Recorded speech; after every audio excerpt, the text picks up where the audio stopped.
Buenas noches, bienvenida, bienvenidísima a Órbita Laica. Venimos a hablar de Big Data, de redes sociales, y estamos en un mundo conectadísimo a través de las redes sociales, de lo que nos gusta, de lo que no, cada vez conectados a más dispositivos y cada vez van a ser más dispositivos, probablemente, y esto genera grandes cantidades de datos y tenemos esta ciencia de datos y estos Big Data. ¿Qué son? ¿Cuándo hablamos de Big Data? ¿Cuándo hablamos de ciencia de datos? ¿Y cómo se gestiona eso materialmente? ¿Qué necesitamos para gestionar todo eso? Sí, efectivamente, vivimos en un mundo muy digital que está cambiando la manera en la que nos relacionamos. Primero, las personas, que estamos conectadas, como comentas, con el teléfono móvil y con un montón de dispositivos, de media 5 horas al día a redes sociales, pero descargamos vídeos, estamos escuchando música. Y todo esto es importante, que deja una huella digital, que es como una interpretación digital de nuestro comportamiento. Cada vez que hacemos una transacción en un banco queda registrado, hacemos un like o nos descargamos una foto, todo queda registrado. Pero es que además ahora no solo las personas, sino también las máquinas, a través del Internet de las cosas, de los sensores, también están conectados. En el hogar, todos los elementos domóticos, en una ciudad, el coche, los semáforos, las fábricas, y eso todavía genera más cantidad de datos, ¿no? Una cantidad de datos que crece de manera exponencial y que además son de distinto formato. No solamente texto, que es lo que estábamos acostumbrados, sino también imágenes, sonidos, vídeos. Pero al final los datos no son nada, no tienen valor si no somos capaces de transformarlos en conocimiento. Y ahí es donde entra el Big Data.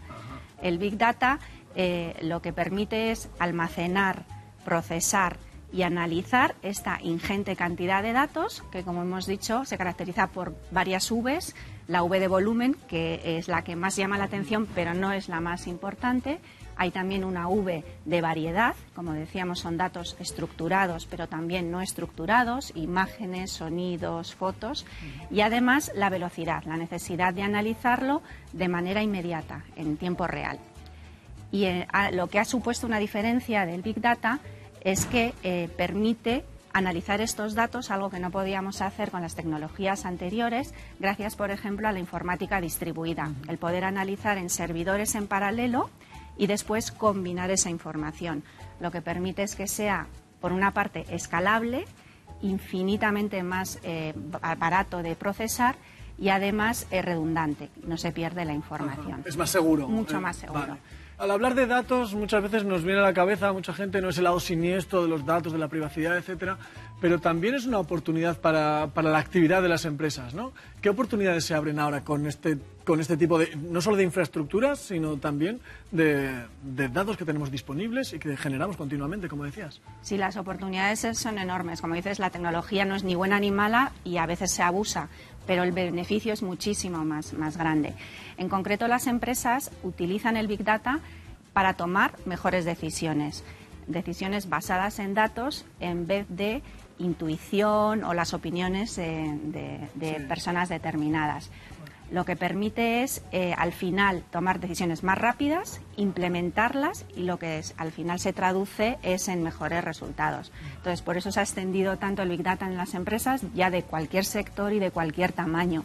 Y hay muchos ejemplos donde se aplica, ¿no? Por ejemplo, en generación de ingresos, gracias a que el Big Data puedes tener toda la granularidad, almacenar el histórico y además combinar distintas fuentes de datos, porque ya no es una restricción, no es tan caro. Las empresas pueden conocer los gustos y preferencias casi de cada persona, no un cliente promedio, sino un cliente individual, y al final hacerle una oferta personalizada. Pero cuando hablamos de estos volúmenes de datos y esta extracción de información, vale, entiendo que las matemáticas están ahí muy presentes, pero ¿y la inteligencia artificial también? ¿Eso es real ya? ¿Se está usando? Es muy real, son términos que están muy relacionados. Sí. Al final la inteligencia artificial es empoderar a las máquinas para que sean inteligentes, tomando como referencia la inteligencia humana, incluso superarlo. Al final las máquinas consiguen sentir, es decir, reconocer imágenes, sonidos, lenguaje, pueden pensar gracias al análisis automático y al autoaprendizaje e incluso actuar, incluso a través de la robótica poner en ejercicio esas acciones.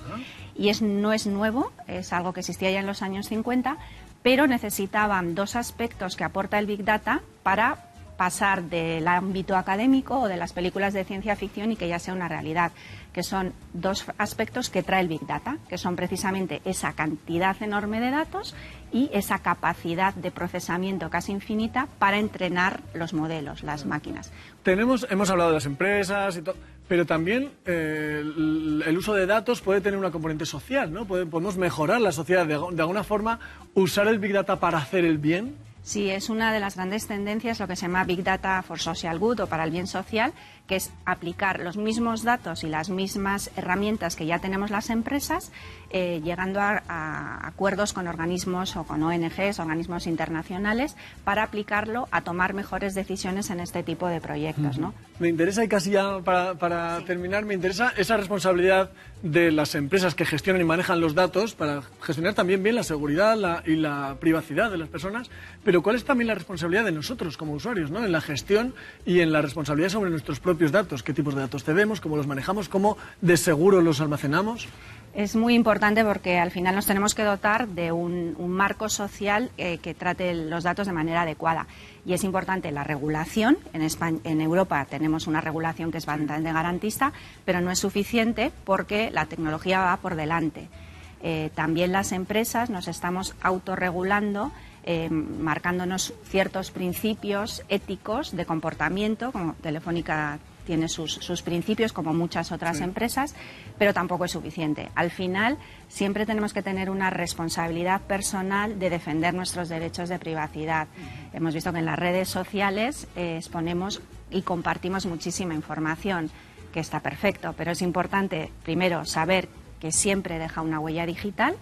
Segundo, que es un intercambio. Cuando hay un servicio gratis, no es gratis, es que estamos cediendo nuestros datos y que además perdemos el control, porque una vez que está en Internet, aunque nos demos de baja, por ejemplo, en la red social, cualquiera ha podido compartirlo, modificarlo y hemos dado un derecho de uso a la empresa. Entonces, pierde el control. Entonces, tenemos que ser conscientes, decidir libremente, saber qué datos cedemos a qué empresa y para qué uso, y siempre hay medidas como por ejemplo personalizar a quién permites que acceda a tu contenido y ser muy responsable en lo que estás exhibiendo, ¿no? Por ejemplo, en las empresas, gran parte de las empresas ahora, antes de contratar un candidato, sabemos que analizan las redes sociales, su perfil público y su perfil profesional. Entonces, queda ahí, seamos conscientes, tiene muchos beneficios, pero hay que actuar con responsabilidad. Oye, pues me quedo con esta llamada a la responsabilidad dentro de esta pequeña ventana que hemos abierto a este mundo enorme